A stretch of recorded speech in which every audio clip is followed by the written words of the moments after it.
Okay, good. So, good afternoon again, Josh, and welcome to another session for elimination reactions. No, so we're now in chapter six, alkenes. We already introduced uh, alkenes, and then uh, elimination reaction um, for alkyl halides is one of the ways, no, or one of the synthesis for alkenes. And we already started the mechanisms for elimination. We have two similar with substitution. We have SN2 and SN1, right? So we also have E2 and E1 for elimination. Okay, so parang yung difference kasi nila is uh, similar din kay SN2 and SN1, no? So, we already started discussing SN2, E2. So, please take note that E2 is biomolecular elimination. When you say biomolecular elimination, ano meaning nun, Josh? Very good. So the rate equation or the rate of the reaction depends on two substances, and that are what? Those are what? Ano yung substances na yun? Yung base and yung alkyl halide, your starting material and your base, no? So yung E1 naman, so if we will, um, feeling ko naman maaabot natin yung E1 this afternoon, unimolecular naman siya. So you'll have an idea, tingin mo, ano kaya yung substance na nakadepend doon yung rate of reaction. Any idea? Tingin mo, sino kayang substance yon sa E1 mechanism? Kasi unimolecular elimination lang siya eh.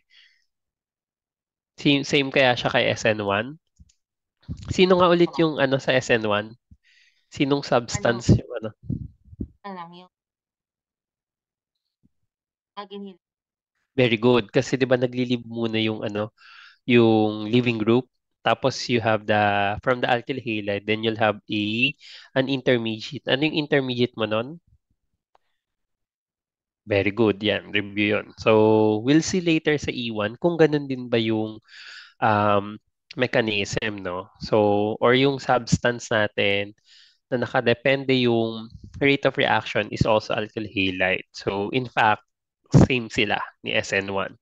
So, ngayon, like SN2 and SN1, no? May mga differences yung E2 and E1. So, depending dun sa bond cleavage, bond formation sa alkyl halide, at saka dun sa present na base. So, ngayon, may mga common denominators naman si E2, SN2, and E1 and SN1. Meron sa latter part ng presentation na to, Josh, or in the latter part of this chapter, you'll see that we're going to compare these two competing reactions. Take note, elimination and substitution reactions are competing reactions, Josh, when you react alkyl halide with nucleophile or base. So, E2 versus SN2, E1 versus SN1. Ngayon, competing sila sa lahat kapag anong type ng alkyl halide, Josh, tingin mo? Tingin mo kasi 'di ba usually magka-compete si E2 versus SN2, E1 versus SN1 because they're competing reactions, right? Pero may type ng alkyl halide, competing silang apat. Tingin mo anong alkyl halide 'yon? May idea ka na niyan kasi kailan kailan medyo mahirap i-predict kung anong SN2 or SN1, anong type ng alkyl halide. Kapag if you have what?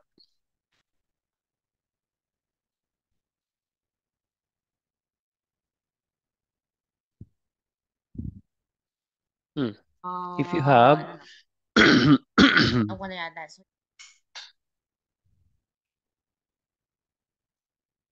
Mm-mm. SN2. Yeah, SN2 tsaka E2 yung competing. Pero, ang question ko ngayon, Josh, same with ano yan, pag tertiary alkyl halide, E1 versus SN1 yan. Pero ang tanong ko ngayon, Josh, anong type ng alkyl halide kung saan competing yan silang apat? kapag, kunwari, saan tayo na medyo mas may problem in predicting SN2 versus SN1? Anong type ng alkyl halide? Secondary yun. Nakakalito yan. Kapag secondary alkyl halide, competing si E2 versus SN2. Tapos damay mo na si E1 versus SN1. Okay?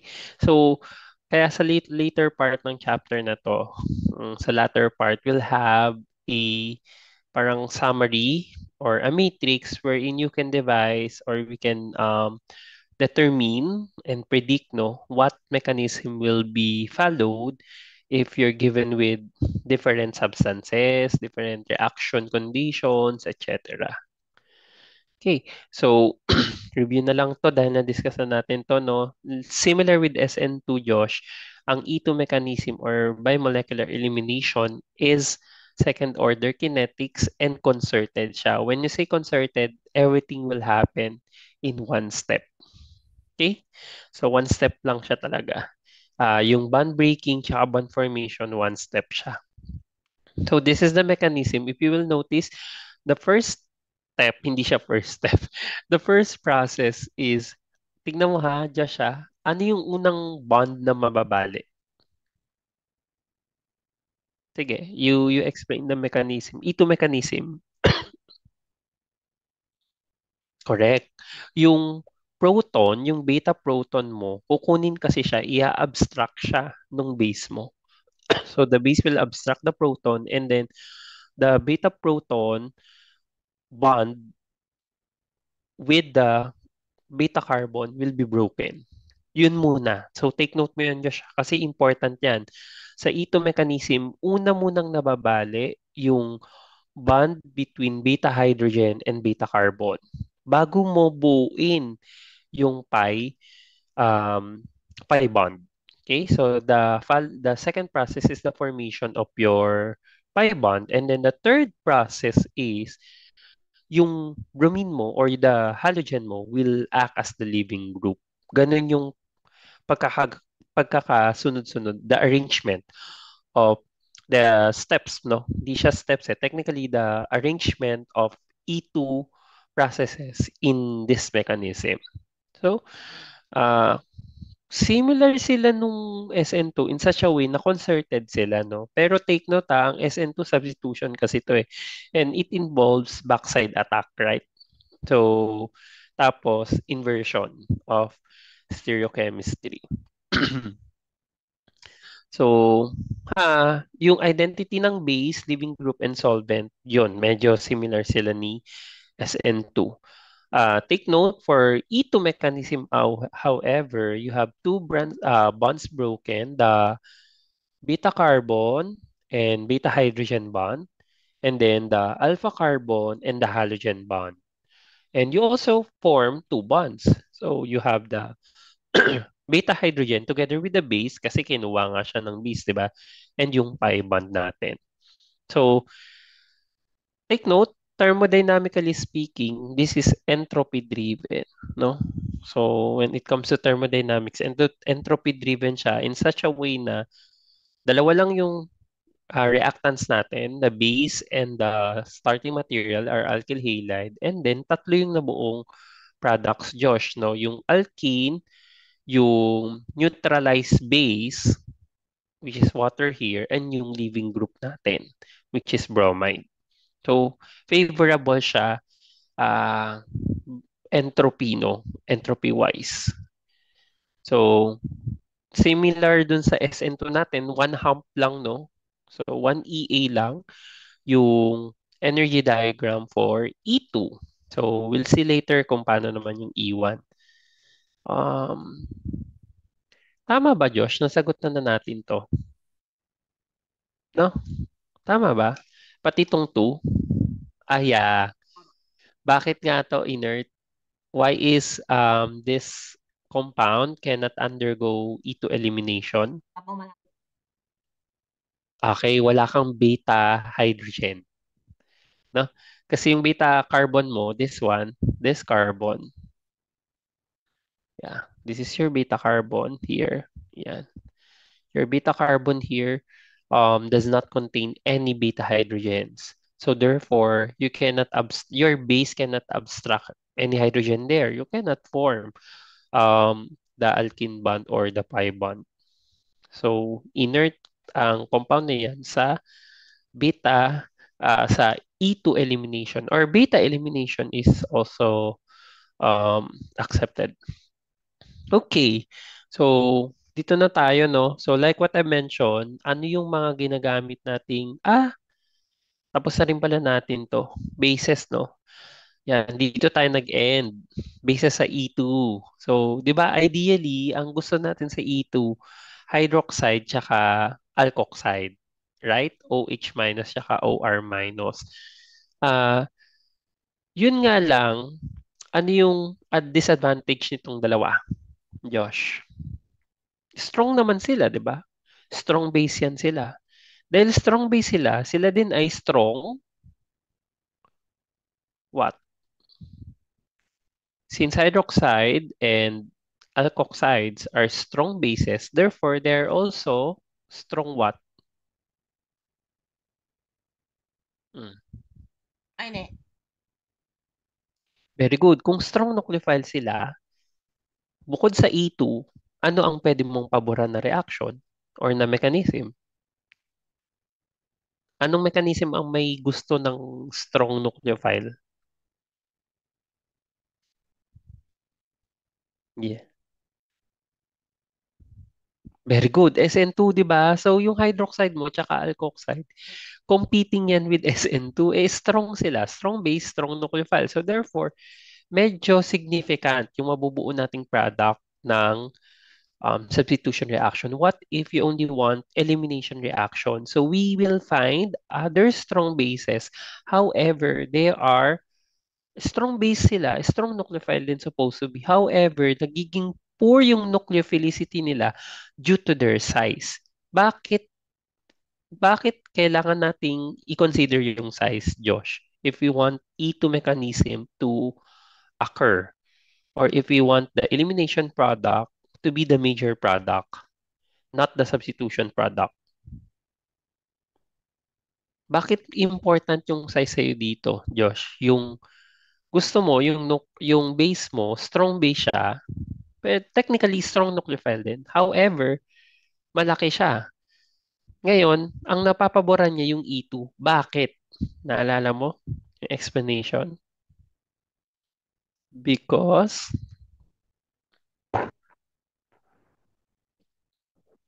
bakit? Laki ba? Explain mo. Alalahanin mo. Sige, bakit? Ano naman kung malaki sila? Di na ba yung pwede for substitution?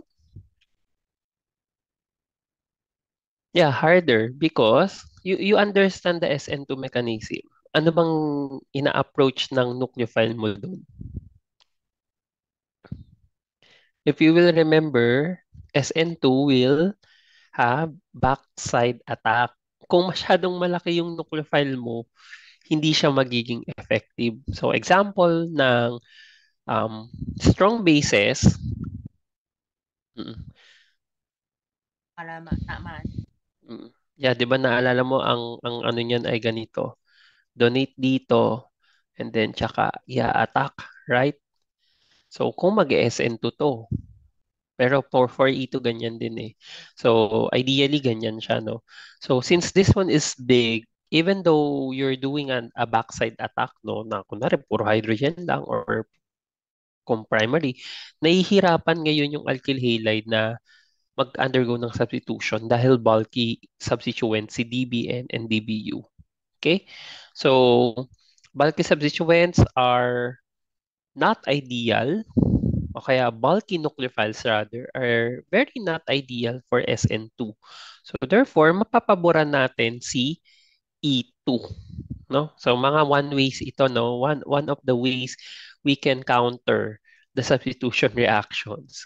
Kasi as sa ngayon ha, ang gusto kasi natin, Josh, elimination products ang gusto nating paboran. Siyempre may mga conditions naman tayo or instances, gusto naman natin paboran yung substitution products. So this is an example of synthetic pathway ito ha ng prostaglandin, isang prostaglandin. si PGA2. Yan, PGA2. So DBN was used here so that you can eliminate the HBr of this molecule. So ano to, precursor ng PGA2. And then you now have a pi bond here. So itong mga ketals na to ay naging ketone, no, eventually. So that will form PGA2. Yun, byproduct mo to, yung neutralized base. Yan. So the next, dito na tayo, no? So effects of leaving group and solvent on E2 reactions. If you will recall, Josh, review tayo, SN2, ano ang gusto mong leaving group doon? Paano yung ano, sa SN2, ano ang trend? Ah, Top to bottom, bottom to, ayan, top to bottom. What happens to automotive. your, top to bottom, what happens to your leaving group ability? Better, okay. So iodine or iodide will be the best, no, na leaving group. That is similar with E2. Okay? Kasi same pa rin naman to ng reasoning. Dahil malaki ang iodine mo, pag nag-leave siya, yung iodide mo, malaki yon, stable siya. So therefore, it's a good living group. So similarly, for E2, we have increasing living group ability as we go down the halogen group. So fluorine will be the least na living group. Then iodine, yung may pinaka mataas, no? Or best na living group ability. So with that, what happens to your E2 reaction rate? Eh di mag increase din. Okay? So as we go down the group, similarly, like SN2, E2 reaction rate will increase from fluorine, chlorine, bromine, and iodine. Okay? If you want astatine and tennessine, you can go ahead. Not sure lang sa tennessine because I don't know kung meron may may nakapag ano na ba? Nakapag synthesize ng organic compound? Hindi, may nakapag-synthesize na ba ng organic compound na tennessine yung ginamit na halogen? So, I don't have any idea sa tennessine na pinakabagong halogen. Anyways, yun yung ano ha, Josh ha, yun yung scenario natin. Tapos, for SN2, anong gustong solvent mo, Josh? Polar aprotic. Same to kay E2. Okay? Kay E2, ayaw mo ding i-solvate yung anion mo. Kasi yung anion mo, mga bases yun usually eh. Sila yung strong bases mo eh. So therefore, polar aprotic solvents increase the rate of E2 reactions as well because they do not solvate anions or your bases. So, yun ang clue mo. So for E2 reactions, the better the leaving group, the higher the reaction rate. For E2 reactions ulit, if we use polar aprotic solvents like acetone, DMSO, DMF, we can also increase the E2 reaction rate. Clear? Clear ba tayo doon, Josh? So, yep. Next, how about yung alkyl halide naman? Naalala mo sa SN2, Josh, sino ang best for SN2? Anong type ng alkyl halide for SN2? Anong gusto mong alkyl halide? Again, methyl halide at saka pag nakita mo yun, matic yun. Ah, okay. Pabor to sa SN2. Primary. Primary, okay. Methyl halides and primary alkyl halides are very favorable for SN2 reaction. Okay?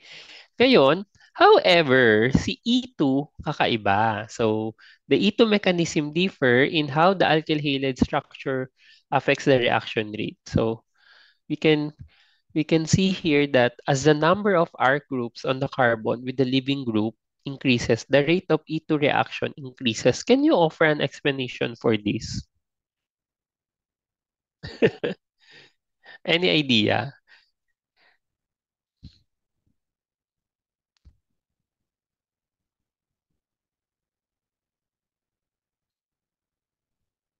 'Di ba? Baliktad sila ito yung maganda dito, may difference between SN2 and E2 din when it comes to alkyl halides. Mas gusto ni E2 na mas madaming R groups kaysa dun sa less. Kasi si SN2, bakit gusto mo pala less yung sa SN2, Josh? Bakit gusto mo less R groups? Kaya nga primary alkyl halide tsaka methyl halide ang pinaka-reactive with SN2 eh. Bakit kaya? Open. Open, correct. Kasi nagba-backside attack eh pag SN2 eh, no? So, Tapos yung sana po marami. Para marami po. mm mm. Ah, maraming hydrogen sa sa E2? Sa E2. Sige, yun yung yun yung hula mo. Okay, check natin ha. Ito ngayon yung reason. So, ang pinaka-reason, Josh, ay yung stability kasi ng transition and ng product. Transition stage saka ng products ni E2. Okay? So, magkaka-idea ka na. Ah, the increase in E2 reaction rate with increasing alkyl substitution can be rationalized in terms of the transition state stability. So take note, ito yung transition state ng E2 mechanism. Kasi 'di ba, ang mangyayari ay itong base mo, this is your base, i-abstract niya tong hydrogen na to, okay? So you'll have a partial bond here kasi bond formation to. Then ito, bond breaking. So this is your beta. So your beta carbon and this is your beta hydrogen. Yan. Bond breaking yung mangyayari. And then you'll now form your new pi bond here. So may new pi bond ka. Tapos mabubuo yan. Since sobra ngayon to, magpe-pentavalent tong yung mga each carbon mo, 'di ba? Yung alpha carbon tsaka yung beta carbon mo. So need itong umalis eventually. So the alkyl halide bond with the alpha carbon will be broken as well. Kaya partial bond yan. So, ngayon Josh, kapag mas stable yung transition state, mas napapababa natin yung EA, which increases the rate of reaction. Okay? So, ngayon, ano kaya yung magpapababa dun sa transition state or dun sa EA natin? Yung stability ano ba yung mabubuo dito, Josh? Dito sa transition state. Ang After passing the transition state, ano ba ang product mo? pandan. Correct, alkene, di ba? Alkene ang mabubuo eh. So you'll form a pi bond, sigma bond, or alkene, right? So if that is the case, dun tayo nakafocus sa stability ni alkene. If your alkene is stable, it will lower your EA. If you have lower EA, you will have faster reaction rate for E2 mechanism or E2 elimination. Then Josh, review. Give me the series or the trend for alkenes. Sino ang pinaka-stable? At sino yung pinaka-least na stable? Naalala mo?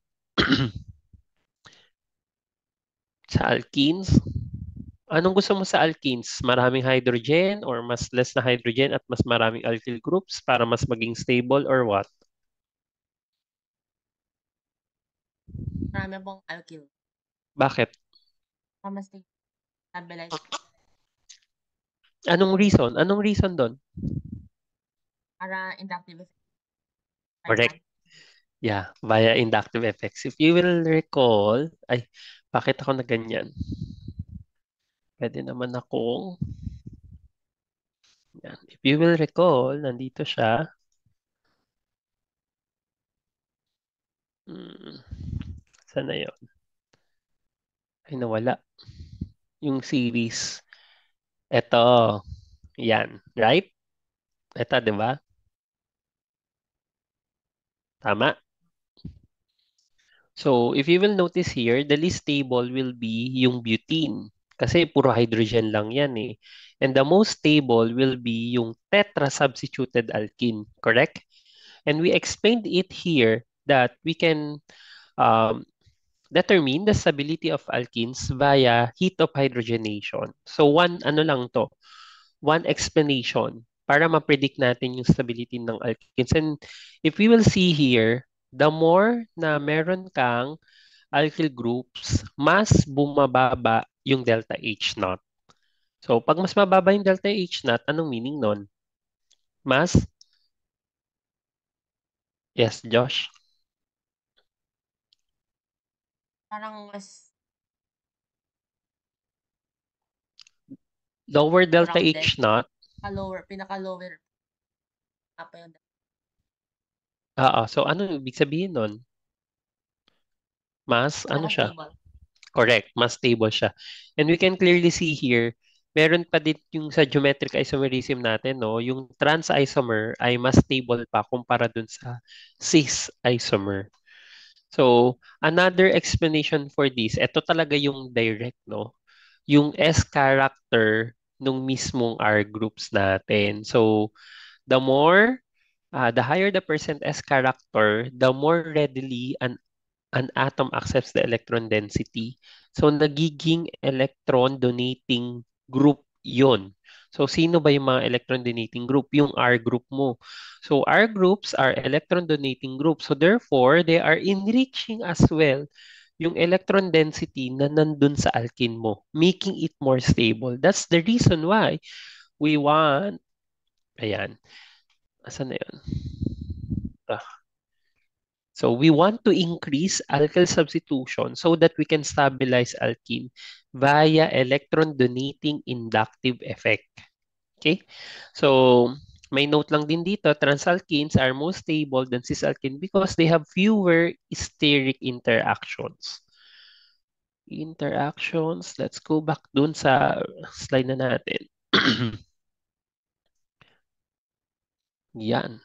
So, in this given scenario, Josh, sino pala ang gusto mong alkene na mabuo?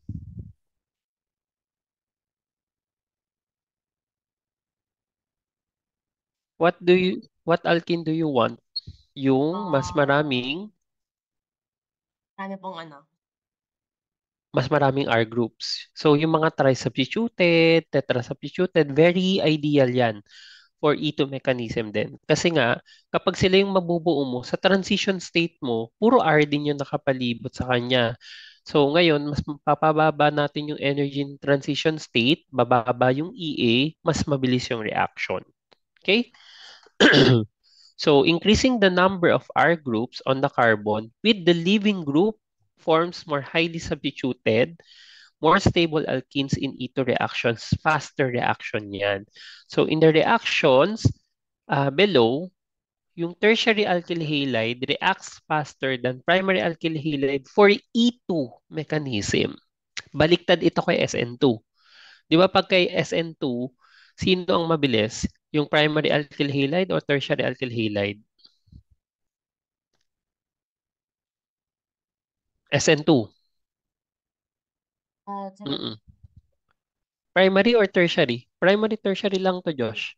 Primary. Pero for SN2 yun na. Pero for E2, sinong mas mabilis na reaction? Mm-mm. Yan. better siya.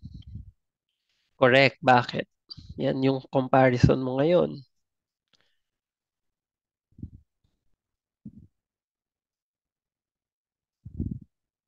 I mean, ito yung Kasi SN2 ha. Yan, SN2 yan. marami po yung na. De, Pero yung mas sa maraming mas H yung tertiary. tsaka mas stable pa lang. Bakit siya mas stable? All yung 3, yung baba po yung Roma 2 Dahil, So, because, marami po siyang correct. Kapag nabuo na yung alkene, ha? Pag nabuo na yung alkene, you'll have more Rs doon. Ngayon, magkakaroon ka ng mas stable na alkene via inductive effect. Kasi electron donating tong mga R groups eh. Compared to this, ito kasi monosubstituted lang, ito disubstituted. Okay? So, yan ngayon yung ating explanation. Okay, so in summary, Josh, ang E2 ay katulad ni SN2 ay anong order? In summary, Josh, katulad Ano po? ni SN2. Yung E2 ay what? Anong kinetics niya? Anong order? Ano siya? Okay, second order. Tapos yung mechanism, ilang step? E2. Ilang steps ang E2? One step lang po. One step, concerted reaction, katulad din ni SN2. Tapos yung, ano yung identity ni alkyl halide na gusto mo for E2? Methyl Um, halide, primary halide, primary alkyl halide, secondary alkyl halide, tertiary alkyl halide.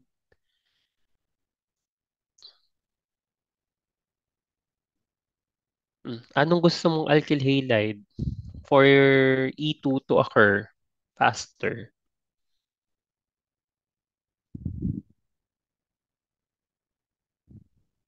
Okay, the higher the degree of your alkyl halide, mas favorable siya for E2. So, ideal for E2, sila tertiary alkyl halides, secondary alkyl halides. So, mas mahirap tayo kay primary and then kay methyl halide. Kasi nga, ano lang sila. Ang mangyayari kasi doon, Josh, ay um, less substituted yung alkene na mabubuo. What we want here is more R groups ang naka-attach dun kay alkene, more electron donating group na R group via inductive effect, which will make your alkene or double bond more stable. How about yung reagent mo? Kasi di ba yung starting material mo, yung R, gusto mo tertiary alkyl halide or secondary alkyl halide. How about your reagent? Sa SN2, you have your nucleophile, pero for E2, anong meron ka? eat. Mhm. Hindi.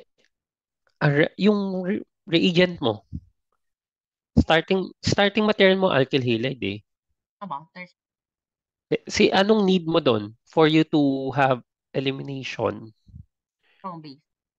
Strong base. Take note ha, base yung term natin ngayon. Hindi siya strong nucleophile. Okay? Kasi sa SN2, ang gusto mo, strong nucleophile. So, dito for E2, what we want is strong base. So, strong base lang. Basta strong base siya, okay siya. Ngayon, if we want to prioritize E2, Josh, ano dapat ang strong bases mo? Gusto mo, 'di ba, competing si SN2 tsaka E2. Paano mo maliles yung amount of substitution SN2 products?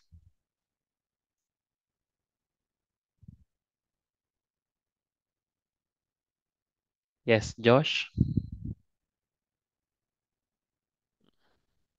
So, paano mo mapopromote yung E2 products versus SN2 products? Gawin niya nga po, strong base. Kaya, tertiary Yeah, alkyl. strong base. How can you make that? Strong base, strong nucleophile. Malaki ba? Sorry. Strong base, poor nucleophile. Okay, very good. Bulky bases. If you have bulky bases, E2 will be favored over SN2. Minsan nga yung SN2 hindi nangyayari. Very, very few lang yung product na mabubuong SN2. How about yung living group? Ano yung trend mo dito for E2? Is this similar with SN2 as well? Yes, Josh. Ano ba? Yeah, living group is the same. So, fluorine or the fluoride ion, least stable siya. So, siya ang pinaka-poor living group. Then, iodine or iodide, most stable naman siya kasi siya pinakamalaki, no? So, faster reaction ngayon yung iodine. How about solvent for E2? Anong gusto mong solvent din for E2? Similar ba sila ni SN2 ng ginagamit na solvent, ideally? Yes, Josh? I don't think so ba? Kasi mas ano eh. Ayun, iba Yung na yung group ano yung solvent mo ba for SN2? para protect. Oh, for E2, anong solvent mo? Polar protic? Baka, kasi base. Ay, wait. Why? Hindi ko alam kung madi-dissolve na po yung ano, alkene. Hmm. Hindi niya madidissolve ang alkene. ROH mo para ma-dissolve. Ganda po. Protic. Hindi, wait. Dapat polar protect din po kasi yung base. Correct. Dapat polar protic yung solvent kasi nga ang gusto mo, ayaw mo masolvate yung base. Dapat yung base mo, i-abstract niya kaagad yung beta hydrogen. So, dapat readily available yung anion mo, which is your base, to attack your beta hydrogen. So, polar aprotic solvents will be used ideally for for E2 reactions. Mas mabilis ngayon yung E2 reaction rate natin. Okay? Josh, pag nag-end, join ka lang agad ha. Aba, ng ano din. Bubuksan ko din agad kasi limited din yung time natin kasi may class ka pa ng physics. Ayan ngayon yung summary. Na-discuss na natin siya isa-isa. Okay? So take note second order siya, one step, concerted reaction. Kaya siguro 2 ba? Ah, Sa second order ba? yeah, E2, bimolecular. Tapos, ang rate natin ay baliktad Tertiary. for baliktad to, no? Reverse compared to your So, kaya po yung SN2, one mas favorable ba tertiary, po yung primary?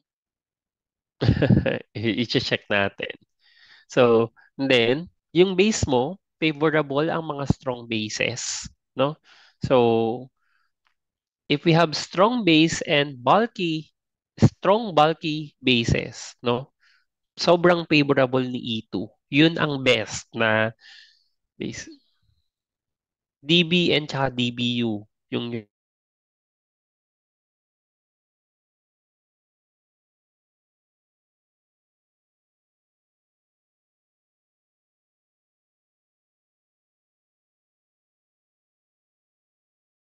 E2, what we want here is strong bulky bases. Ano na talaga yun, favorable si E2 over SN2. Okay? So, yung DBN and DBU, sila nga yung usual na example natin for strong bases so that we can favor E2. Um, meron bang alkoxide kang naiisip na pwedeng E2 yung favorable? Kasi strong nucleophile din yun eh. Yung ano ba? Malaki nga ba? So, Sinong alkoxide yun na Malaki. ang i-favor niya ay E2? Oxide? I don't know. Yung ano kaya? Yeah. Alam mo yung favorite mo yun eh. Red butoxide. Correct. Third Oo, butoxide, oo, no? oo. Alam ko na So, pag sinabi na pa favorite eh. Itong sodium papel tert na. butoxide, potassium tert butoxide, they will favor E2. Kasi ang hirap nilang maging substituent eh. Even though strong base sila and strong nucleophile, pag nag-backside attack na sila, ang laki kasi ang bulky ni tert butoxide as a substituent, no? So, hindi siya ganun ka-ideal na mag-undergo ng SN2. So, E2 ang papaboran niya. So, better living group, faster reaction. So, iodine pa rin ang pinaka-ideal dito. And then, for the solvent, since your base here is very important and bases are usually electron-rich or negatively charged, si polar aprotic solvent ang ideal kasi polar aprotic solvents, they do not solvate anions, which are usually your bases. Next. So, actually, we can use E2 for synthesis of organic compounds, no? Kaya nga inaaral natin to isa-isa, Josh, kasi what we want here is for you to be familiar with the organic reactions so that when you are given with a target compound, you can play around kung paano ka makakarating doon sa target compound mo. So, iisip ka talaga ng mga organic reactions for you to be able to synthesize that compound. So, example nito ha. So, quinine. So, si quinine is actually a natural product isolated from the cinchona tree. I don't know how to pronounce this, no? Cinchona tree or cinchona tree. This is native sa Andes Mountains. Nasa ng Andes, Josh? Ano ba? Nasa ng Andes Mountains. Ito. Sa Andes, sa Chile, Mm. Chile and Yeah, South Argentina. America, no? South America yan. Siya Flat. yung nandun sa left corridor ng South Tama, America, yung right? before the Mm. coast. Correct. So, yung quinine, no, nandun siya sa Cinchona tree, no? Nandun lang sa Andes Mountains may kita. And actually, quinine is a powerful antipyretic. So, gamot siya for fever and pyrexia, no? So, and for centuries, it was the only effective treatment for malaria, no? So, si quinine. So, malaria is what? Yung yung sa Atagan. Ah, Oh, kaya mo yan. virus yata siya eh. Aba. Mm. Pero, sinong carrier? Mosquito din. Ah, hindi to, alam ko hindi to virus eh. May parasite siya. Plasmodium yun. So, Aba. Plasmodium parasite. Okay? So, apparently, quinine is a good treatment for um, malaria. However, Josh, kung kung ganito yung thinking natin, no? So, ito yung reason din kung bakit important tong organic chemistry. Kung ganito yung thinking natin, edi extract na lang natin lagi yung quinine from cinchona tree, right? Pero syempre, hindi pwede yun kasi mauubos to, no? So the population of this specific plant will be at risk. That's the reason why we just synthesize. So syempre nakuha naman nila ito, katulad nito. Once we have the structure, Josh, meron ka na. Pwede mo na itong isynthesize. Lalaruin mo na lang to. Okay? So, this quinine anti-malarial drug, one of the steps dito ay isang E2. E2 step. So, we start here. So, ito na yon. So, hindi ko alam kung saan to galing. Pwedeng nag-start yan sila sa ano, no? Sa, um, hindi to pyridine. Pyrrole? Pyrrole nga ba ang 6 ano? Pyrrole.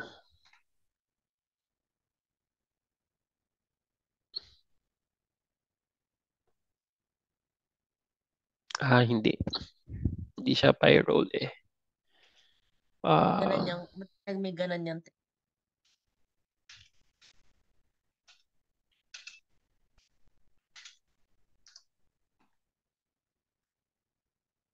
may cyclo pala po na N. Pero ano may tawag ba po dyan? hmm? Ano po yung tawag sa Bicyclo na bicycle yan. na may N? Bicycle pa rin naman siya. I'm not too sure. Wait Basta lang. yun sa ano po, sa ano, nomenclature. Mm-mm. Ano po lalagay doon? N po sa bridge. Baka usually pag may nitrogen, azo-azo yung ginagamit yan eh. Mm-mm. Yung mga azo. Inaalala ko yung alkane na ano, yung may nitrogen. Pyrrole kasi is ano ito eh. May double bond aromatic din eh. Ay, ano ang term doon? Diazetidine. Hexa. Cyclohexacidine.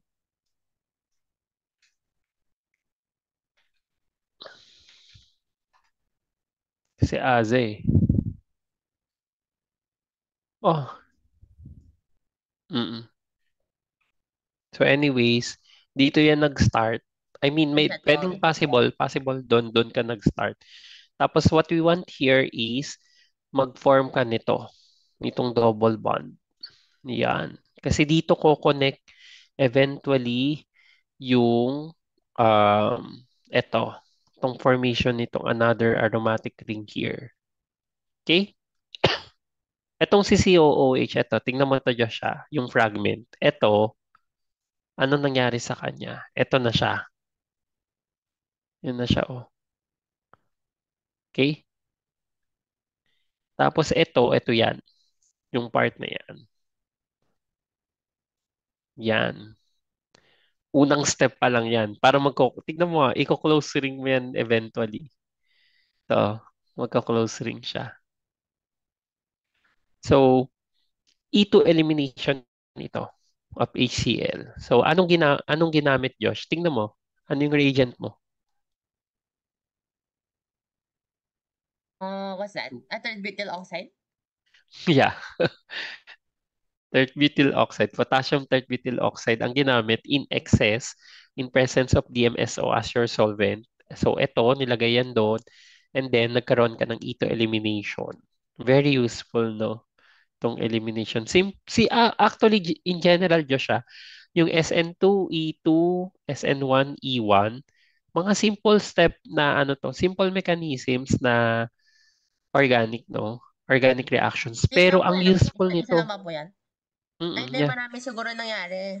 Kaya dami po Yes, materials. yes, yes. Yes, yes, yes. Madami pa to.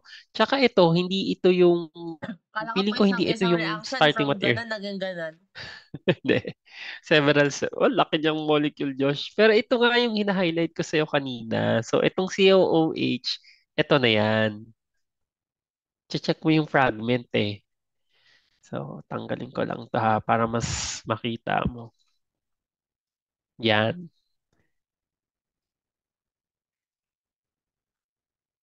Tapos ito, Josh, ito na siya. Yan, yung fragment na yan. So, imaginein mo yung elimination na yan, siya ang start para mag-close ring to eventually to form another aromatic ring here, yung katabi nitong nitrogen. Okay? Itong Tama. pyridine to eh. So, nag-close ring siya. Hydrogenation. Okay, next. Another one is synthesis ng estradiol. Ito, tingnan mo to. So, estradiol is a female sex hormone, no? So, ayan. Ganito yung itsura niya. And then, sorry Josh, mali ako. Mali ako ng intindi. Kaya pala naka-red na siya. Mali. Akala ko si COOH i-react siya to form this. Mali. Siya yung nandito. Ito na. Naka-indicate na nga eh. Ayan oh, ito siya oh.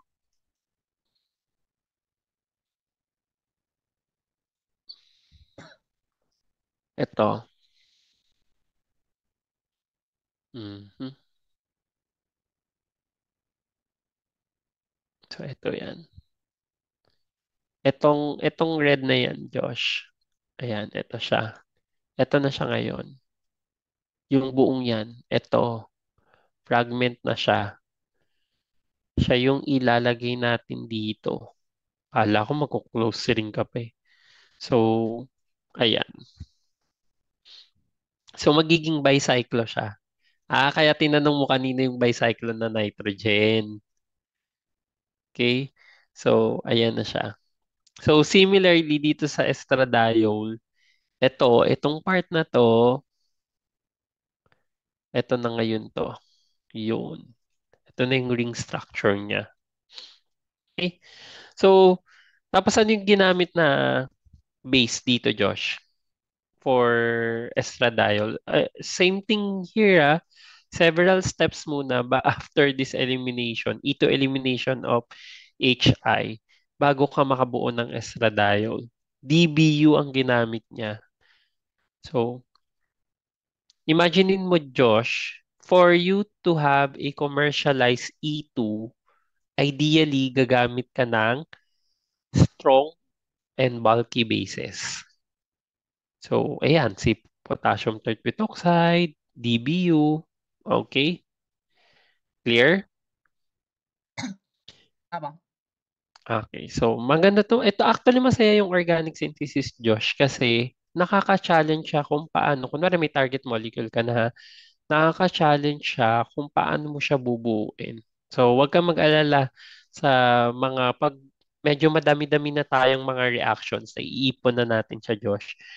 Gagawa ako ng mga molecule tapos tatanungin kita kung paano mo si isi-synthesize yon. So, syempre, di ba, may mga rules din eh. May mga rules tayo na fina-follow eh.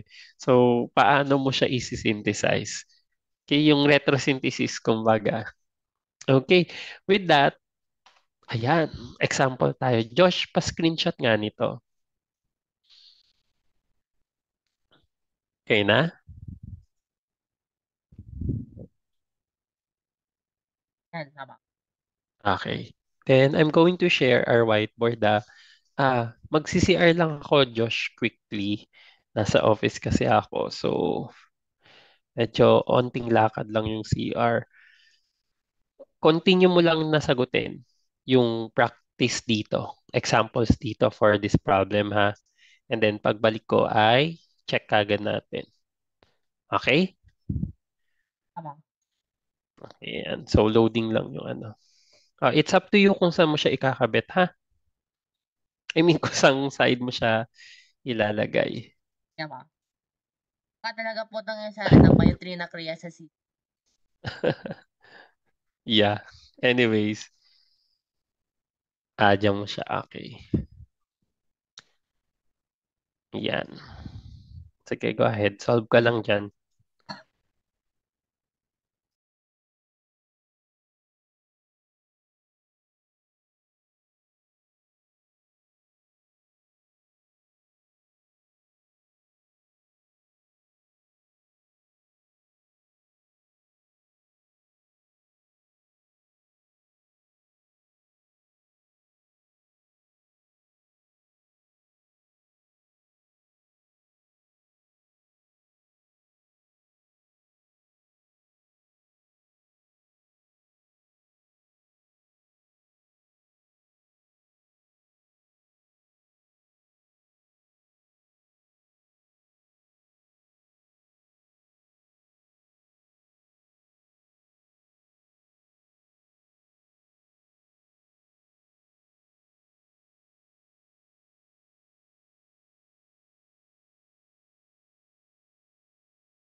I'm back, Josh.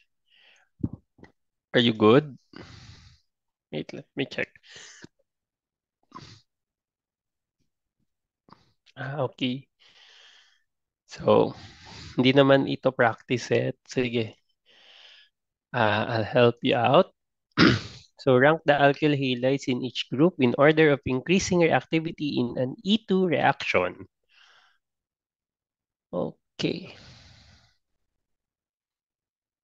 Ang clue mo dito, Josh, is i-check mo din yung alkene na mabubuo. Namin nababa pa yung division. Para hindi ko na.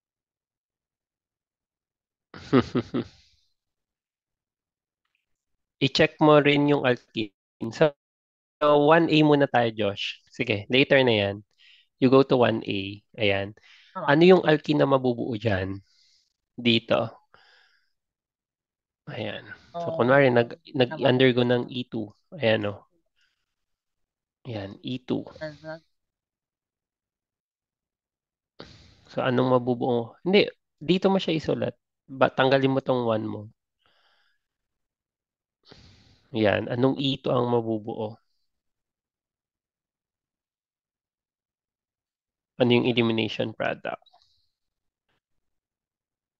For ito. Okay. Ah, Di ba, ang daming option. Wag mo munang problemahin yan. Sige. Pero ang mahalaga, tertiary, ay tri-substituted alkene, right? Tama ba? Okay, tri-substituted to. Okay, next. Ito, paano to pag nag-undergo ng elimination?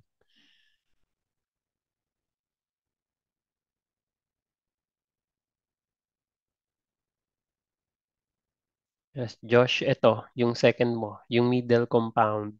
Pag nag-undergo ng elimination, anong mabubuo? Ito.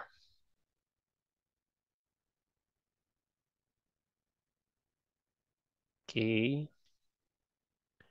Okay, yan, terminal. How about this? So, ito, monosubstituted. Tama, no? Monosubstituted yan. tama. Ito, di-substituted. Tama, tama. Patawag na po. Okay.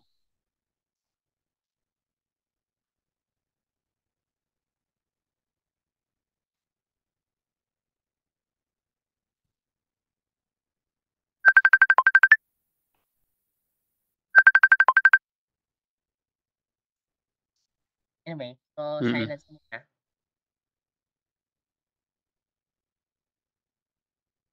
Kita ba? Sabi. Okay. So, hindi. For 1A muna, let's focus sa 1A. Sinong pinakamabilis sa E2? Sino Ito, pinamabilis? this one, right? Kasi Tama. try-substituted. Try substituted. Tapos is die substituted. So, isa. Okay. Okay, good. For letter B, Actually, gawan mo rin ito ng... actually ano pala ba? Ito po, pwede pong mono substituted. Yeah, and I. Tapos siya. Oo. Hindi, pero tama yan. Diyan yung pupunta. Okay, next. Paano kapag itong mga naging alkene? Sa B, dapat ganun ang prediction Kaya ko dito, po Josh. lagyan po ng I-check mo circle din. para hindi ko na masyadong mahirap. Ay, ano po yan ha? Masyadong mahirap i-draw. Hindi, ganyan mo lang maliit lang siya. Oh.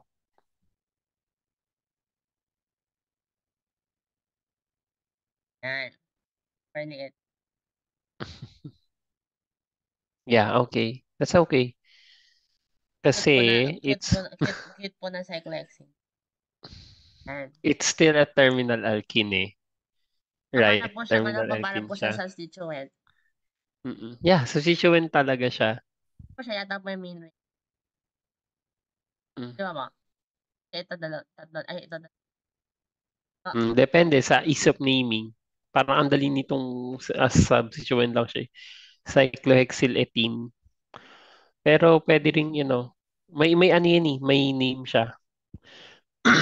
Yeah, okay na to.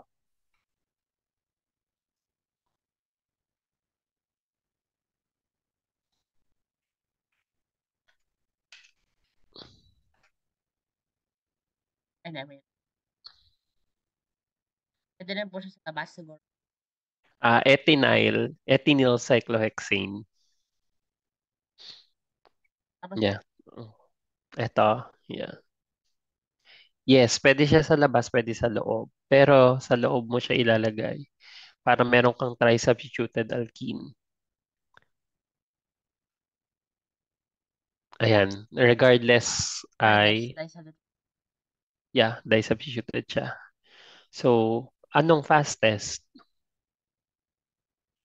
Fastest natin yung middle compound kasi tri-substituted followed by this na di-substituted and then mono-substituted least. Very good. How about number two? May sagot ka na pala. How does each of the following changes affect the rate of E2 reaction? Tripling 3Rx times 3. Good. Having uh, base concentration divide 2. Correct. So kasi ang dependent ang parehas, right? So the Rx and the alkyl halide and base can affect your reaction rate. So may effect yan sila. Changing the solvent from methanol to DMSO, increase or decrease? Increase. Kasi gusto natin ay polar aprotic for E2. And then, changing the leaving group from iodide to bromide ay decrease kasi mas ideal na leaving group si iodide. Changing the base from hydroxide to water, decrease. What we want here is strong base. And then changing the alkyl halide from CH3CH2Br to CH3 to CHBr. Okay, so increase kasi nga anong type ng alkene ang mabubuo dito, Josh? ano Dito sa F, 2F. is, Tsaka eh, hmm, si yeah, yan siya. So ano, 18 ang ethane, mabubuo. ethane, Which is pinaka-weak. Pinaka-least stable yan eh, na alkene. Pero ito, propene. yeah. Ay, di Josh, may isa pang yeah, correct ito. Propene, correct. Mono-substituted. Ano pong tawag sa Mm. Ay, magiging straight yan. ano pong tawag Alil. dun? Alin yata yan ni Alin. Meron ba? A-L. Ay, grabe, Oh, meron pa meron. rin. Okay, great. Meron ba? Alin. Tama ako, Alin. Allene. Na ano na natin to eh, yung chirality na na check na natin siya. Ano yan eh, yung nakaganon. So double band, 'di ba? Double band, double band. Tapos yung isa nakaganon, yung isa nakaganito. So, yeah. I mean, na-introduce ko na yan ng inorganic natin na chemistry. Pero may interesting na property yan yung alin. Anyways, let's go back to our uh, slide screen and then, okay. Yun. Ayan. Can you see my application, Josh? My presentation? Aba, Okay, join ka lang ulit, Josh, kapag naputol. Kasi 10, ano na lang, 10 minutes na lang. Okay. Ngayon, di ba nagkaroon tayo ng dilemma dito, right? Saan nga to? Ito, maganda to eh. Ano yung two possible elimination products here for E2? Hmm, For E2, Josh? Hmm, What are the two possible elimination products? eh, yun. So, either na labas. Ayun. Yan, sige. Ganito, right? Angat mo ng cyclohexane. Sige, ako mag-aano sa'yo, cyclohexane mo.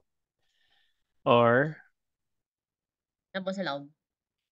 tas na ganito. Good. Yan. Tama. Mabaho. Ngayon, anong major product here? Yun yung Mabaho. question. Which is mali yung hula mo nung May last time. saturated pa eh. Oo, correct. Alam mo ba, ang sagot mo nung last time ay, eto, tinanong kita sa, hindi ito yun eh. Where can, where is that question?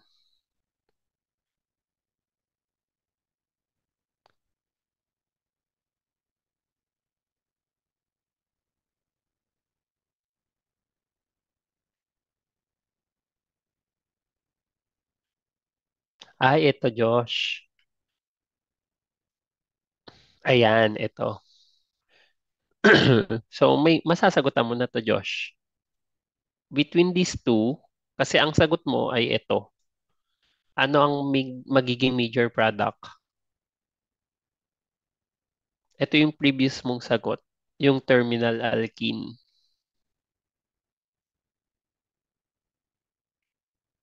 Yes, Josh. What will be your major product here? Yan, elimination of 2-bromobutane using third butoxide, sodium third butoxide.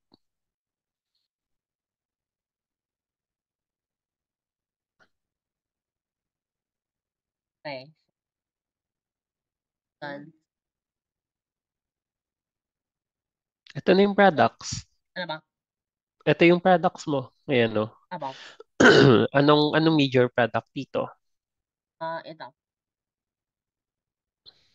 Good, ayan na. Alam mo ba yung una mong sagot ay yung terminal? Kasi sabi mo, dyan yung less space. Okay lang yun, hindi mo pa kasi alam yung mechanism nun eh. So, ayan. At least this time, you know already that the alkene stability will play a role here for predicting the major product for elimination reactions. Ngayon, babalik tayo kay, and that is the heart of Zaitsev rule. Si Zaitsev. Sino nga to si Zaitsev? Parang Russian to. Alam mo, ang daming Russian sa sa Kasi alam ko organic pa chemistry. alam ko pa may side self yung sniper. Kung kanino pinangalan. Alexander Zaitsev. Russian din siya. So, yung chemistry ay maraming mga Russian chemist. So, Alexander Zaitsev. Yun yung pangalan ni Zaitsev. Related siya kaya sa Vaseline. So, I'm not sure din. Pero baka usual na surname tong Zaitsev din sa Russia. Anyway, the Zaitsev rule, this one was devised by Alexander Zaitsev, no? 1875. So, 1875. Halos matagal na rin. So, yes po. Mhm. Okay. What happened? At nalabas, lumabas na po.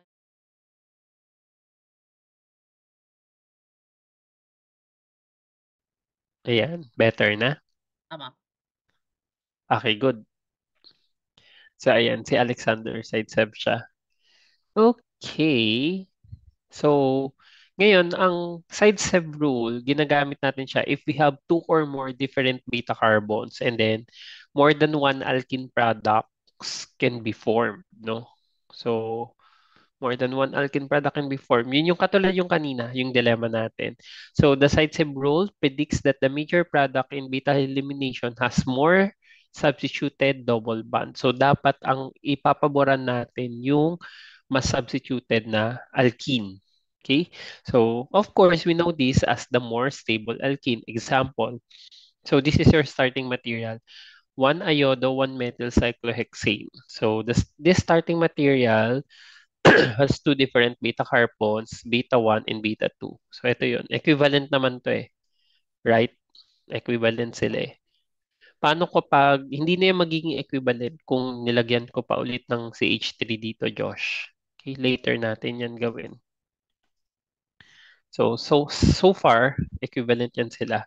So if you expose this one iodo, one methyl cyclohexane in hydroxide, no, elimination products can be formed. So Ca and Cb. Ang major product natin, itong trisubstituted alkene versus kay B na minor product, which is a disubstituted alkene lang.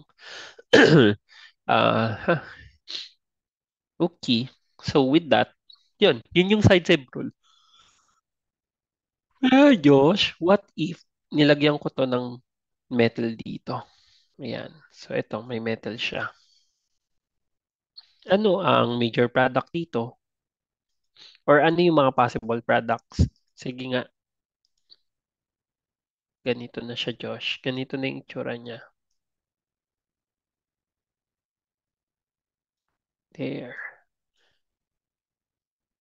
There. Can you now see? Nakita pala po ko. Mm. Tago na. Yeah. There you go. Uh, predict the products. Tapos predict mo kung sino yung major product.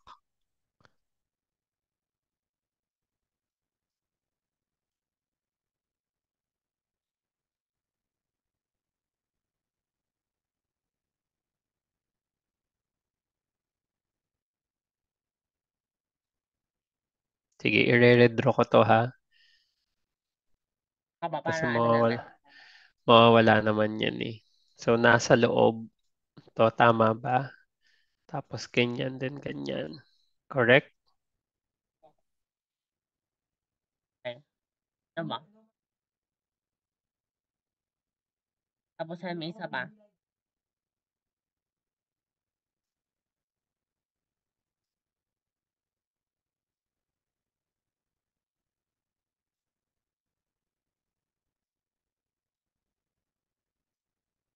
Yon. And then, tignan mo, di ba? Ang daming possible products dito. And sino yung major product? Yung trisubstituted. Doubly trisubstituted to na. Ito ba? Yung sa Hindi last. doble. Tetra. Tetra Tetra pa na tetra. substituted. Yeah. So, ito ang major mo. Tapos, Tapos sinong yung try. susunod? Try pa na sunod. Correct. So, parang magkakaroon kang pwedeng, I cannot give you the prediction for the, for the percentages here. Pero, I'm pretty sure, or we're really sure that the major product here will be this one. Yeah. Major mo to. Tapos, sunod to. Then, least to. Very minor. Okay? Ah, minor siya. Baka less than 10% to. Itong middle product. Clear na tong side sev, Josh. So, ayan, side sev is actually a regioselective reaction. I mean, dahil yung E2 mo ay nagfa-follow ng side sev or in general, the elimination reactions follow side sev rule. It's actually an example of regioselective reaction. Okay? So, ayan, patapos na tayo, Joshua. Join ka lang agad.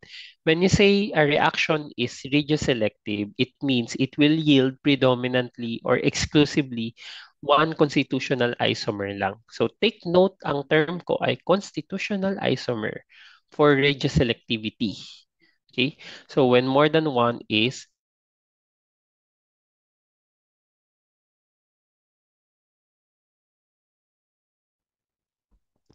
hello, Josh. Ayan. Can you hear me? Aba. Ako naka. Ayan. Nakamute ka. Aba ka. Ayan. Okay, so going back, in general ito, kasi si E1 will follow also site-seb rule. So, elimination reactions in general are regioselective reactions. When you say regioselective reactions, it means a reaction will prefer either predominantly or exclusively one constitutional isomer. So when we can have more than one product, as possibility, no? So thus E2 reaction is regioselective. Example, so we have here 2-bromo 2-methyl butane, no? Pag nag-undergo to ng elimination, it's either you go here, disubstituted, or you go here at trisubstituted.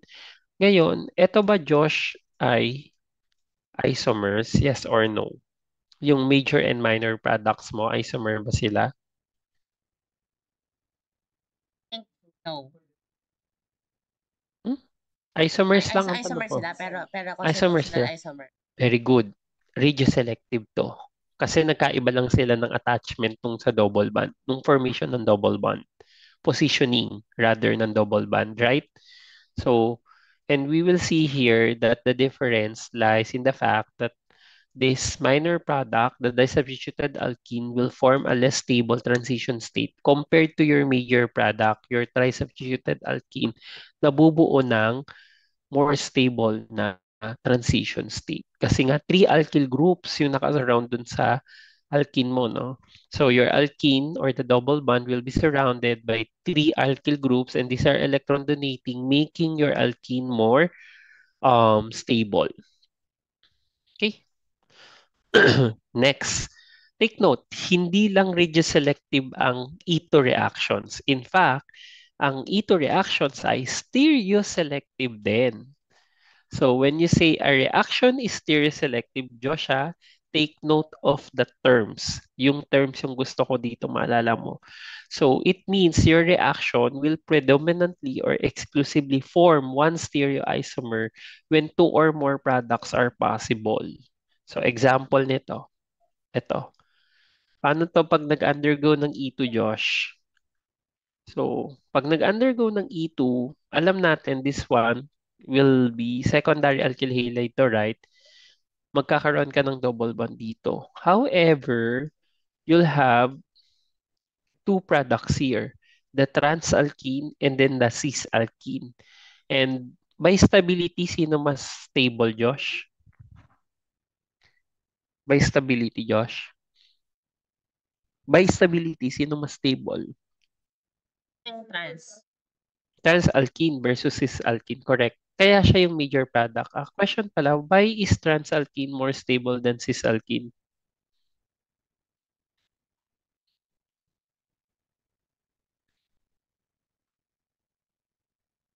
Yes, Josh. Why is trans-alkene more stable Ano than po nga siya? cis-alkene? Because yung benzenes ang laki. Kaso nga lang, Correct. inisip ko kasi po may delocalization. Yeah. Hmm? May, ano po, parang strain delocalization. Yeah, wala naman. Walang masyadong effect yung delocalization dito when it comes to stability. Kasi benzene din to parehas, no? Pero what we can say here is mas please ang ano yung nababawasan pag naka-trans?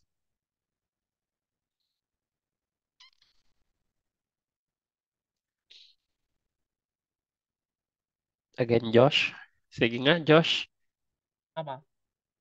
What is less here if you will have the trans conformation? Yung steric strain. Okay, very good. Yun lang yung hinahanap ko. Steric strain will be lesser, ano no, kapag naka-trans-alkene ka compared to your cis-alkene. Okay, so the E2 reaction is both regioselective and stereoselective kasi yung mas stable na stereoisomer ang pine-prefer natin. So take note, Josh, ha? Elimination reactions are actually both E2 and E1. They are both regioselective and stereoselective. Ano nga ulit meaning ng regioselective, Josh? Any reactions that are what? Ano ba? Ano meaning ng regioselect? When I say regioselective reaction in general, Certain region lang po yung mafe-favor. or it means you'll have a specific or preferred what na product. You have a preferred constitutional isomer na mabubuo. Clear? Pag regioselective reaction. Clear tayo doon, Josh? Aba. If you have a regioselective reaction, you will form the preferred constitutional isomer. Paano pag stereoselective yung term na ginamit?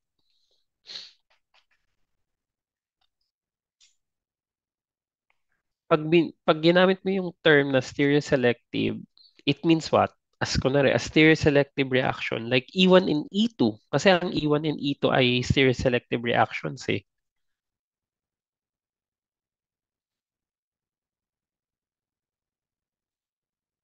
Anong meaning nun, Josh? Stereoselective.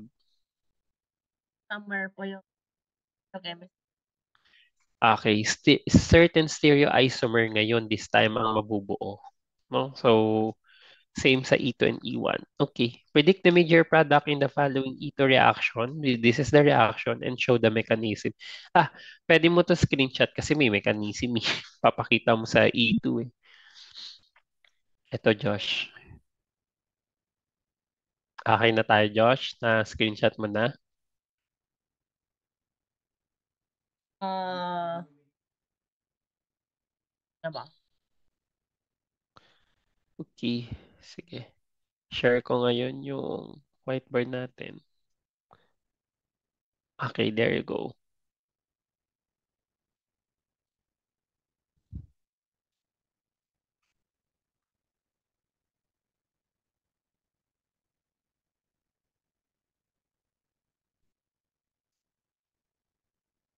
Ayan.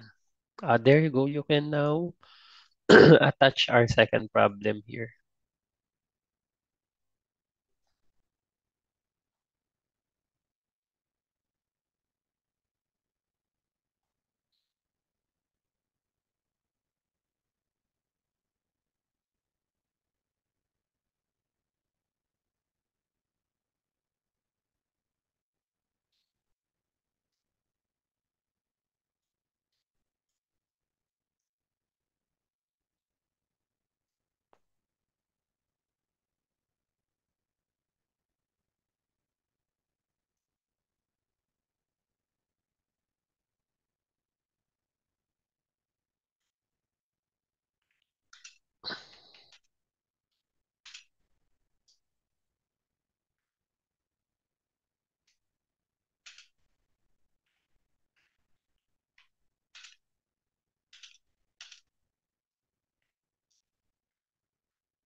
Okay.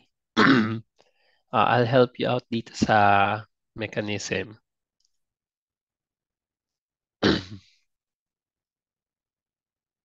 Or Okay, so predict muna natin.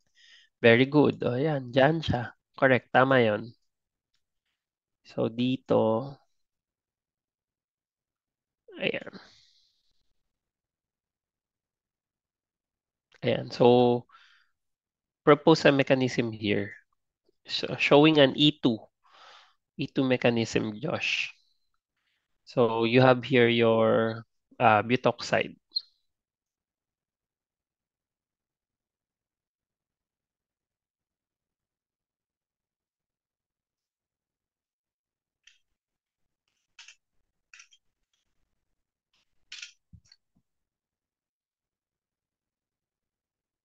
Okay. Yes, Josh, asan na yung mechanism mo? Anong unang step?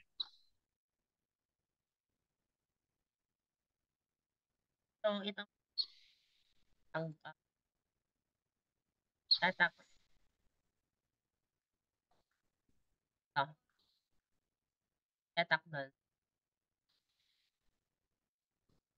LH. Hindi, sige, anuhin mo muna. Okay, yan, good. Hindi. Yan at kay attack. Okay, and then leave. Good. So, abstract to, donate, then leave. So, then you'll have here, ano yung byproducts mo? May byproducts ka, Josh.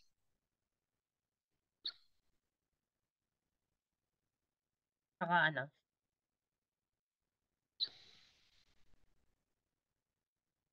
Okay, good. Yan. Ito. What alkenes are formed from each alkyl halide by an E2 reaction? Use the Zaitsev rule to predict the major product.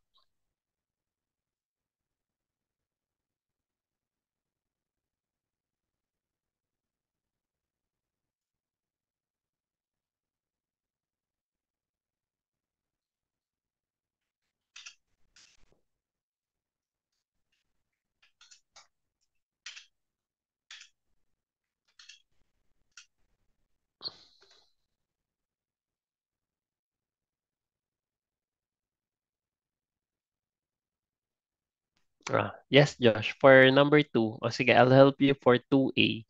So I'll convert lang to. 1, 2, 3, 4. Okay, pentane. And then you have here CH3. And then I have here bromine.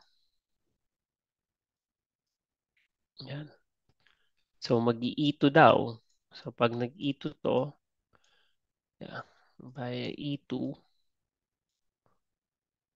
you'll have here, kung, kung side seb, yeah, correct. Good.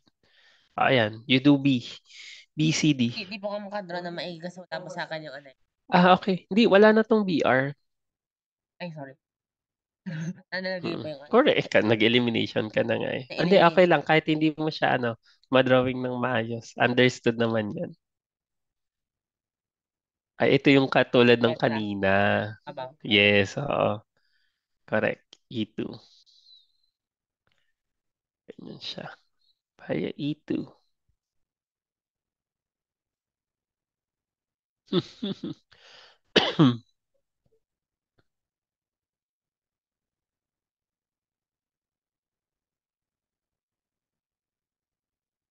Yun, dito pa para maging pentavale ay.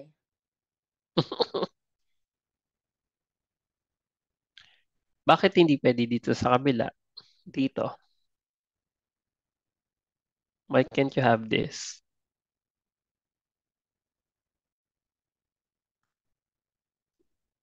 There. Ayan, Josh. Bakit hindi ito pwede?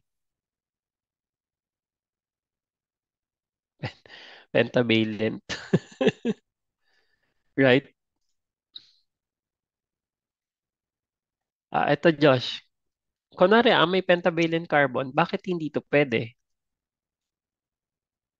Kasi, yan, mas maraming R groups yan. Balik ka ngayon sa mechanism ni E2. Yes, Josh?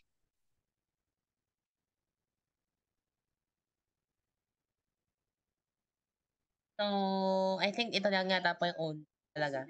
Sa pag ano, pentavalent na nga talaga. Wala talaga pong iba. Mm-mm.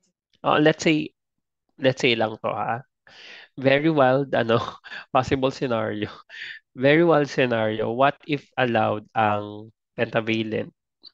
Bakit hindi rin siya pwede? Kasi you don't have what? Wala kang beta hydrogen dito. So, no. Ayan. So, you have no beta hydrogen here.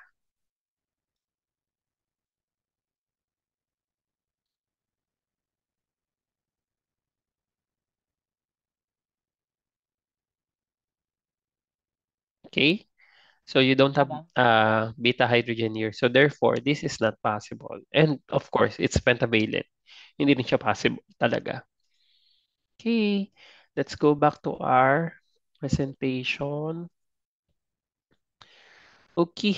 I think we're now done with E2. We'll now be moving on with E1. Okay.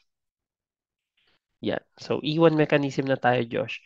So, for E1 mechanism, we'll study yung model natin, no? Model reaction lang ito.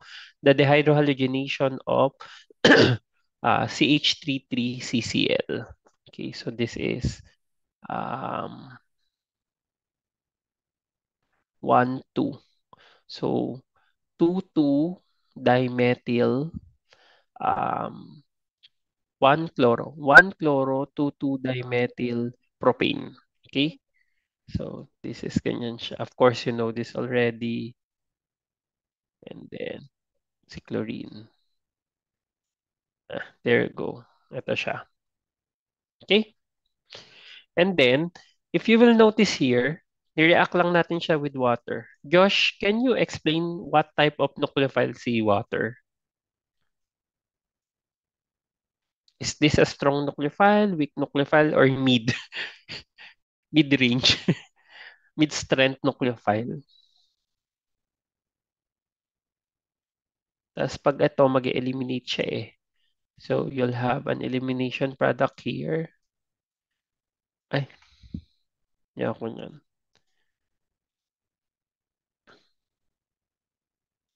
Yeah. Ano ang elimination product mo, Josh? What is our elimination product here?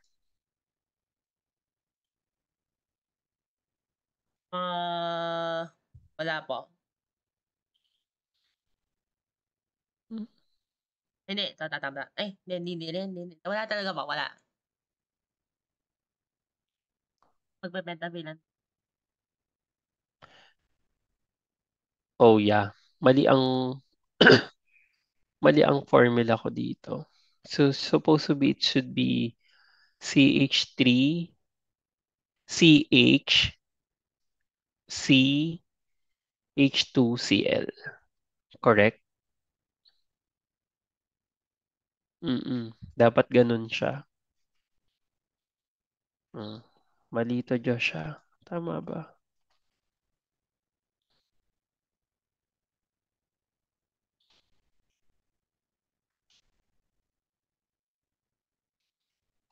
Supposed to be.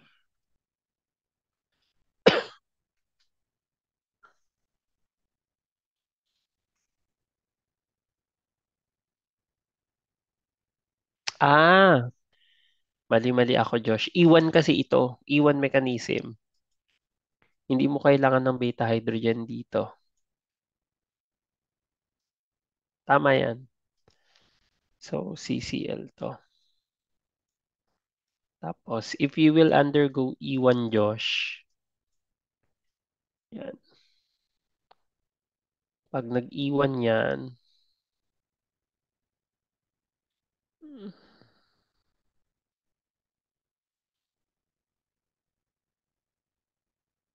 mhm. So,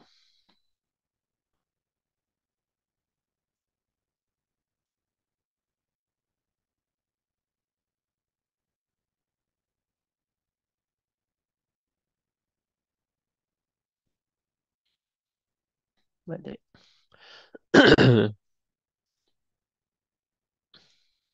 Okay.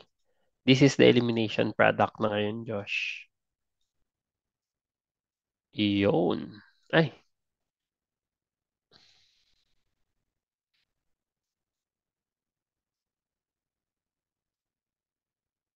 there you go. Yeah, this is your elimination product. Tingnan mo, Josh. Ayan. Meron ba tayong kinailangan na beta hydrogen dito?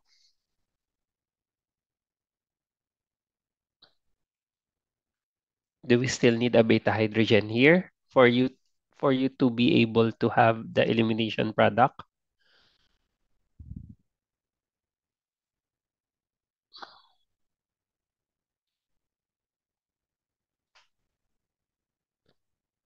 Okay, sige. Let's explore now the E1 mechanism. So, ay, by the way, Josh, tingnan mo, ano yung water mo dito? Ay, ano yung water? Ano yung type ng nucleophile na ginamit mo or base? Ni-react mo lang to, si CH3.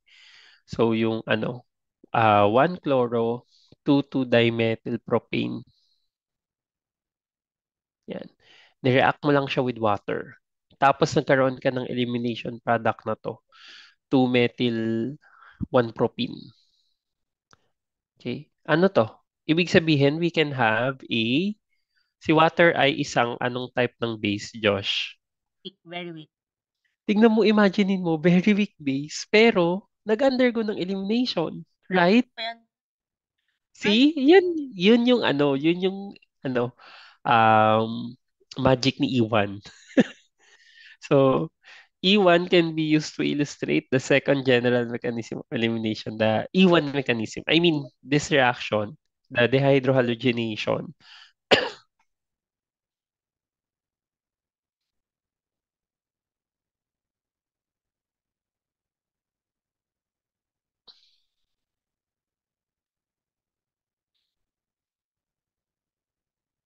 Yeah, the I think, E1. Mm.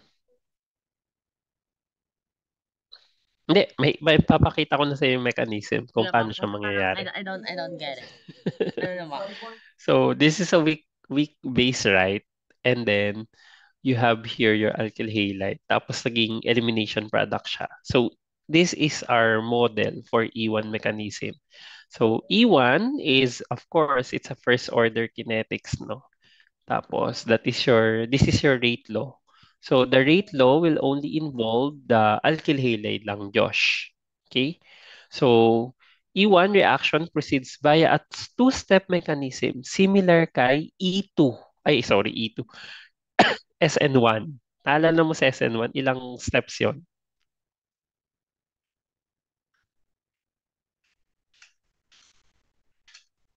Tama. So, may transition state. I mean, yes, Intermediate. intermediate. Correct. So, same kay SN1, si E1 ay two-step mechanism din and you'll have a intermediate dito.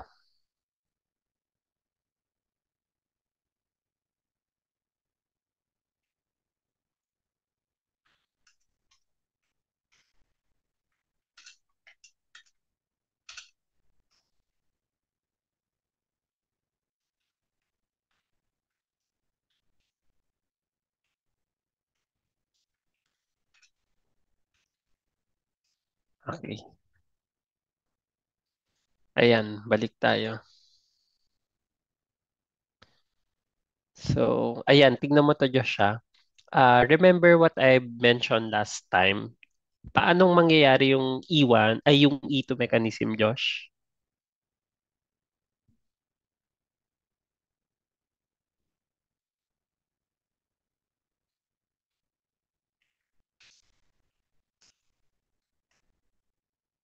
Yes, Josh? Ano yung E2 mechanism? I-explain mo kung paano yung step by step ni E2. Though hindi siya, technically hindi siya step by step kasi one step lang siya. Yung process ni E2, the E2 mechanism, paano yon? Paano siya mangyayari? Ano yung unang process doon? Ano ba? For E2, yes. I-attack ni, Correct. Mag-abstract ka muna. Ibig sabihin, you need to break first the bond between the beta hydrogen and the beta carbon so that you can form the bond between the base and your beta hydrogen. Tama? ano, Ngayon, for E1 kasi, two-step mechanism siya like SN2 kasi similar sila ng first step. Naalala mo kung ano yung first step for SN1? What is the first step in SN1? Yes, Josh, what is your first step in SN1? SN1 ano na po, mechanism. tatanggalin na yung ano, alcohol. Living, okay, yun. Magli-live din si Haley dito. Same sila. So, E1, similarly with SN1, the first step is to break first your living group bond together with your alpha carbon bond, no? So, I mean, the bond between alpha carbon and the halogen will be broken. So, yun muna yung first step. Then, tsaka mo bubuuin yung pi bond. Okay? So, two-step mechanism siya. So, the slow step here, since this is a two-step mechanism, so dapat may slow step ka dito, Josh. Yung slow step natin is yung first step din. The one involving your alkyl halide, wherein your halogen will be leaving, no, the molecule. So, unimolecular siya. So, ito ngayon yung mechanism, Josh. So, similar kay SN1, the carbon-halogen bond will be broken. So, maglilib ngayon to. This is a slow reaction. This is your rate determining step. Naalala, Josh? So, rate determining step to. So, it means your rate of reaction will only depend. to your alkyl halide. So heterolysis of the carbon halogen bond, you now form a intermediate. At ang nabubuo mong intermediate din, Josh, ay carbocation. So this is actually the first step as the SN1 mechanism. So it is responsible for the first order kinetics because it is rate determining. So both E1 and SN1 ay mga um, yung first step nila, sila yung slow step. So yun din yung rate determining step and they both involve formation of carbocation as your intermediate. Tapos, ito ngayon yung susunod, Josh. Once your carbocation forms, yung isang hydrogen, so it's still beta hydrogen. Need mo pa rin ng beta hydrogen dito. Kasi this is your alpha carbon, right? Ito yung inalisan ni, ni iodine. So, yung katabi niyang carbon, this is your beta carbon. Yan, your beta carbon. Basta may hydrogen dyan, yan ngayon yung kukunin ng water. Tignan mo ha, Josh ha, water na lang. So, CH bond is cleaved and pi bond is formed. Tatak may carbocation. Yeah. Weak nucleophile naman siya eh. So, kaya niyang ma-attract dun sa mismong carbocation mo. And may mga condition tayo dito naman, Josh. So ngayon, pag inattack niya na yan or inabstract yung hydrogen, the bond between your beta hydrogen and beta carbon will be broken and then you now form the pi bond to form your elimination product plus hydronium ion. No? So a base such as H2O or I negative, imaginein mo Josh even this I negative can abstract this. Pwede na yan. Hmm. Tapos you form of course H plus I negative. So kasi nga sa freely soluble naman ng HI. So you need to remove a proton, a beta hydrogen adjacent to the carbocation, no? Attached to your beta carbon. So the electron pair in the CH bond is used to form the new pi bond. So yun ngayon yung magiging pi bond natin.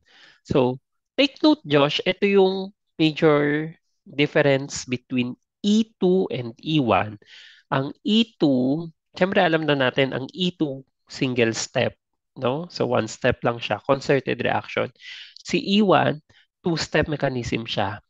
Dun sa mismong process ng bond cleaving or bond broken at saka bond breaking versus bond formation, sa E2 natin, the leaving group comes off as the beta proton is removed and the reaction occurs in one step. So ang nangyayari dito sa E2, Josh, kailangan ma-attack muna ni base yung mismong hydrogen para mabuo mo yung pi bond.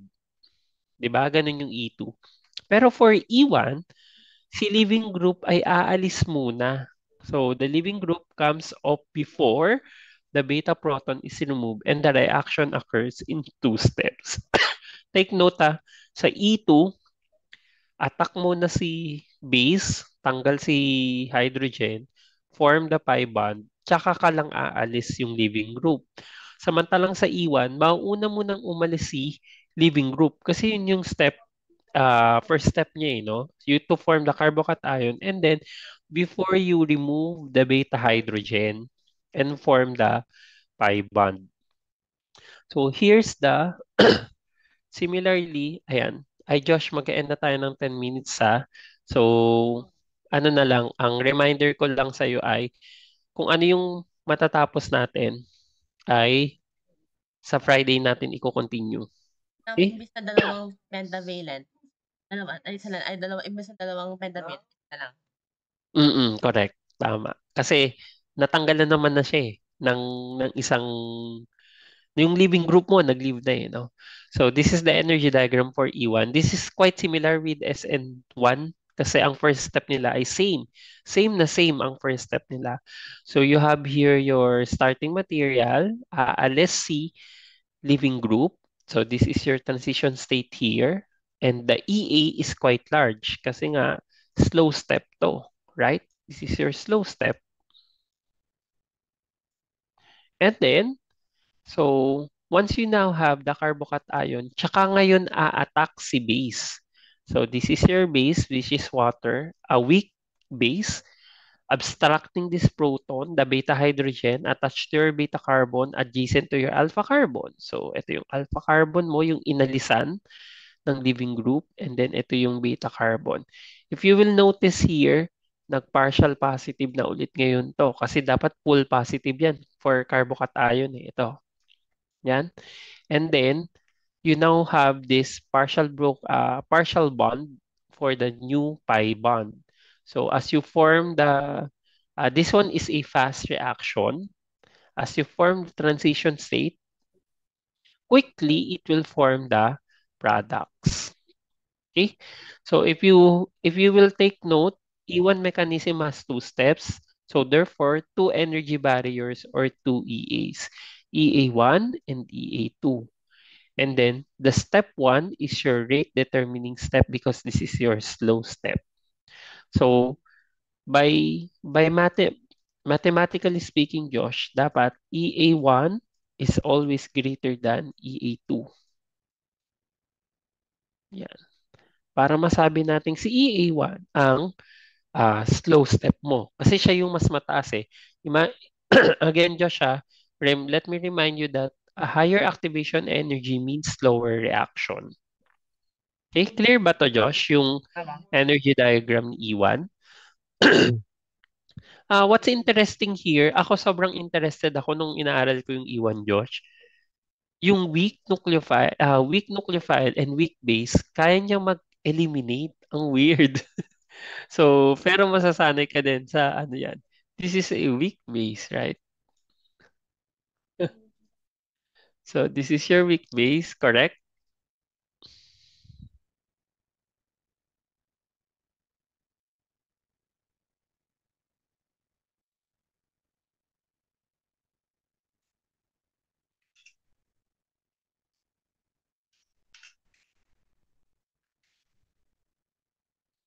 Ano na siya, no? Yeah. So, yung water mo is a weak base. Pero however, it was able to abstract hydrogen from your beta carbon. Tama. Mm-mm. At take note nyo siya, yung mismong halogen mo na umalis, pwede niya ring i-abstract yung hydrogen mo, yung beta carbon, beta hydrogen mo to form the elimination product. Okay, anyways. Saan na tayo? Okay, Tama. ayan. So, let's now compare E1 and SN1. Ito ay initial pa lang to na comparison, Josh, initial comparison to. So, if you will notice, the initial step for both reactions is the formation of your carbocation. For this specific example, third butyl cation yung nabuo. So, common intermediate mo yun, Josh. So, this is also the rate determining step of both reactions. Thus, the both reactions are unimolecular. Okay? Kaya sila E1 tsaka SN1. So, yung 1 there refers to your unimolecular. It means the reaction rate will only depend dun sa alkyl halide mo. And then, number 2, yung susunod. So, yung solvent molecule reacts as your nucleophile, no? So, at the positive carbon atom at the third butyl cation, the product is third butyl alcohol or third butyl ether, and the reaction is SN1. Kapag yung solvent molecule mo or yung weak nucleophile mo ay nag-act as nucleophile per se, SN1 ang mabubuo. Pero kapag yung solvent molecule mo ay nag-act as base, E1 reaction will proceed. And take note, this is very important, Josh. E1 reactions almost always accompany SN1 reactions. Okay? Ito yung mahirap kay E1 tsaka SN1. Dahil same sila ng first step, yung pag-alis ni living group, lagi silang kambal.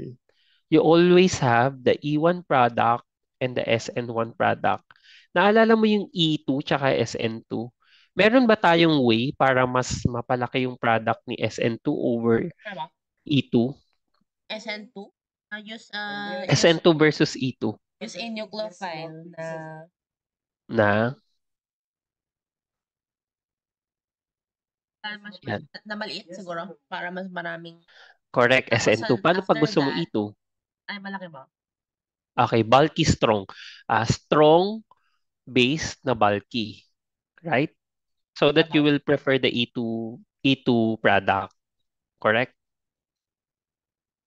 Paano kapag gusto mo SN2? Gamit ka ng strong base para strong nucleophile din siya, pero maliit. Correct? Apo. Para magsa-substitution siya. Yun, di ba? We have a way to separate or to distinguish SN2 and E2, right? Pero for SN1 and E1, this is quite challenging, Josh, because both of the mechanisms, the first step is leaving group, yung pag-alis, no? Leaving of the leaving group, no? So that Apo. you'll form the carbocation. So same sila ng first step. Yun yung challenge natin. Ngayon, yung second step, siya ang magde-decide. Kapag yung inad mo doon ay isang nucleophile, SN1 ang mangyayari. Pero kapag ang inad mo ay isang strong base, E1 naman ang mangyayari. And that's the reason why E1 reaction almost always accompany SN1 reactions, vice versa. Okay? So tignan mo tong example natin, Josh. In fact, if you will react tert butyl chloride with alcohol, 80%, so siya yung solvent mo ha, si solvent mo ay si alcohol, with 20% water. Tignan mo yung SN1 products. What can you say about the SN1 products, Josh? Uh, oh, tsaka Correct. Saan nanggaling yung alcohol? itam yung Okay, substitution nabawasan. ni Nabawasan H2O. pa. Yep, substitution ni H2O. Saan nanggaling yung ether? Third butyl ethyl ether. Ano? Ano nabuo yung third butyl ethyl ether? From, ethanol. Correct. From ethanol, no? So, which is, substitution pa rin siya, no? Nag-substitute. Tapos, yung dalawang yan, 83% yan ng mismong products mo. And another product will be the E1 product, which is 2-methylpropene, which is a minor product, 17%. So, ngayon, ito din naman yung clue mo, Josh. Di ba yung E1 and SN1, lagi silang sabay? Lagi silang competing reaction kasi sila eh. And they always accompany each other. However, Josh, usually in general, laging mas malaki itong SN1 product versus E1 product. Laging ito yung major mo. Most of the time. Pwede kang, pwede ba tayo makaisip na si E1 ang papaboran? I think,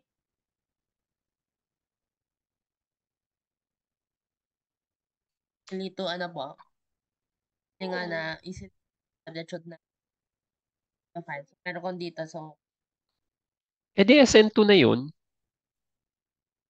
yung malaki nga po. Ay, sorry. Outside. E di E2 na yung mechanism. Ay, Right?